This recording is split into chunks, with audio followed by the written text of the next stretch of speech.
Hello hi అండి, నమస్తే. ఎలా ఉన్నారు? నేనైతే చాలా బాగున్నాను. మీరు కూడా బాగుండాలని మనస్ఫూర్తిగా కోరుకుంటున్నాము. ఈరోజు అయితే మేము మా ఆవిడికి బాగాలేదుకి మా పక్కూరికి అయితే వచ్చామండి. మంత్రం చేసే తాత దగ్గరికి అయితే వచ్చాము.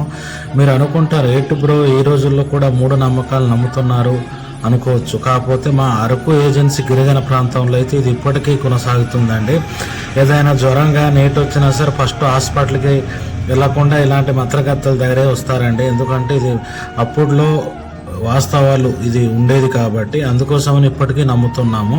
ఇది వాస్తవంగా జరుగుతుంది కూడా నాకు తెలిసి.